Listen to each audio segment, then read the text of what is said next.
కాపు ఉద్యమ నేత మాజీ మంత్రి ముద్రగడ పద్మనాభం రాష్ట్ర రాజకీయాల్లో పరిచయం అవసరం లేని పేరు. అయితే గత కొంతకాలంగా ఆయన దురదృష్టం వెంటాడుతుంది. వచ్చిన అవకాశాలు చేజారిపోతున్నాయి. దీంతో అనుచరులు నిరాశ నిస్పృహలకు గురవుతున్నారు. ముద్రగడను జనసేన వదిలించుకుందా లేకపోతే ముద్రగడ వదిలించుకున్నారా అన్న చర్చ తెరపైకి వచ్చింది.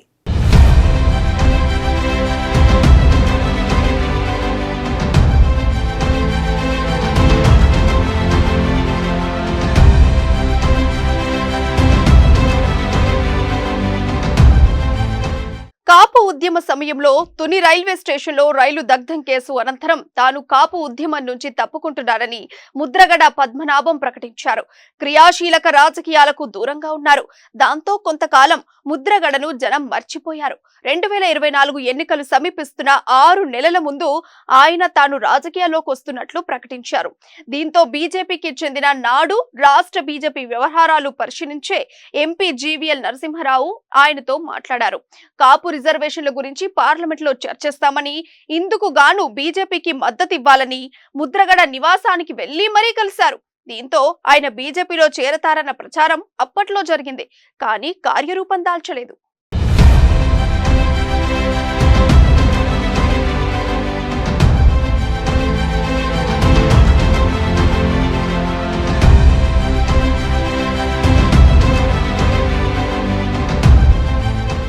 మరోవైపు వైసీపీ గోదావరి జిల్లాల కోఆర్డినేటర్ మిథున్ రెడ్డితో పాటు జగ్గంపేట ఎమ్మెల్యే జ్యోతుల చంటిబాబు తదితరులు ముద్రగడని కలిశారు.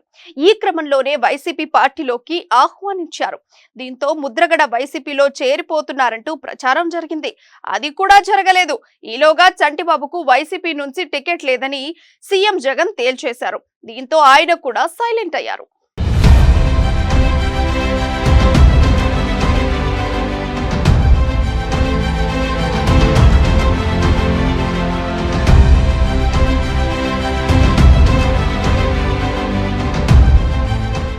ఇదే నేపథ్యంలో జనసేన అధినేత పవన్ కళ్యాణ్ కు సన్నిహితంగా ఉండే పశ్చిమ గోదావరి జిల్లాకు చెందిన ఆ పార్టీ నేత బొలిశెట్టి శ్రీనివాస్ పలుమార్లు ముద్రగడ నివాసానికి వచ్చారు.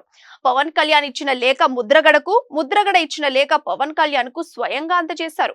అనంతరం బొలిశెట్టి ముద్రగడ నివాసంలోనే మీడియా సమావేశం ఏర్పాటు చేసి ముద్రగడను పార్టీలో తీసుకుంటున్నామని స్పష్టం చేశారు. ఈ నేపథ్యంలోనే పవన్ కళ్యాణ్ ను కలిసేందుకు వస్తామన్నారు. కానీ పవన్ అంగీకరించలేదు. ముద్రగడ కాపు ఉద్యమ నేత, మాజీ మంత్రి తానే స్వయంగా ముద్రగడ ఇంటికి వస్తానని పవన్ అని చెప్పారు. జనవరి 27 నుంచి 30 మధ్య పవన్ ముద్రగడను కలుస్తారని చెప్పారు. అది జరగలేదు.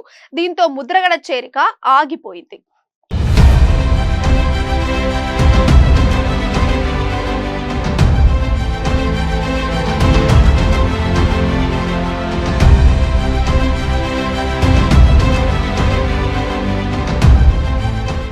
ఇలాంటి నేపథ్యంలో పవన్ కళ్యాణ్ తన నివాసానికి వస్తే ఒక దండం రాకపోతే 2 దండాలు అంటూ తనదైన శైలిలో ముద్రగడ వ్యాఖ్యానించినట్లు ప్రచారం జరుగుతోంది. ముద్రగడ మొండి మనిషి, ఒక మాట అంటే దానిపై నిలబడతారు. ఇలాంటి నేపథ్యంలో ఆయనను పార్టీ తట్టుకోగలుగుతుందా, ఆయన శాసించే స్థాయిలో ఉంటారు, అది పార్టీకి ఇబ్బంది కలుగుతుందా అన్న స్థాయిలో చర్చలు జరిగాయి. దీంతో పవన్ కళ్యాణ్ ఆయన నివాసానికి రావటం మానేశారు.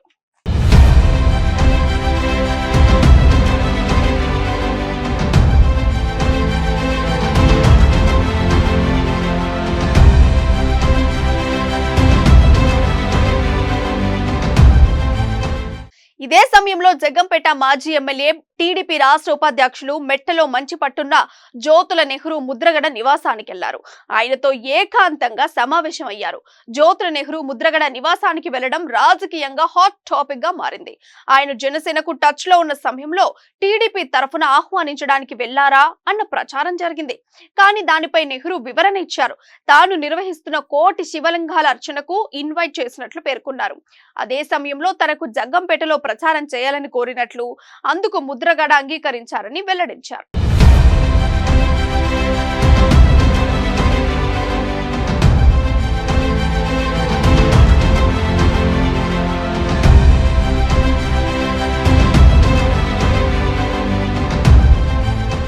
జనసేన వైసీపీ ఏ పార్టీలో చేరినా ముద్రగడ తనయుడు చెల్లారావుకు పిఠాపురం లేదా పత్తిపాడు అసెంబ్లీ టికెట్ ఇస్తారు. ముద్రగడకు పార్లమెంట్ టికెట్ లేదా రాజ్యసభ సీటు ఇస్తారని ప్రచారం జరిగింది. ఒక దశలో ఆయన కోడల్ సిరికి తుని టికెట్ ఇస్తారని కూడా వైసీపీ తరఫున ప్రచారం జరిగింది. ఏదీ జరగలేదు. దీంతో ముద్రగడ సైలెంట్ అయిపోయారు. ఈ నేపథ్యంలో ముద్రగడ పద్మనాభం రాజకీయ జీవితం ఎటూ కాకుండా అయిపోయిందంటూ ప్రచారం జరుగుతోంది. మరి ముద్రగడ ఏం చేస్తారు? వైసీపీలోకి వెళ్లిపోతారా లేక గప్చుప్ అంటూ రాజకీయాలకు దూరంగా ఉంటారనేది వేచి చూడాలి మరి.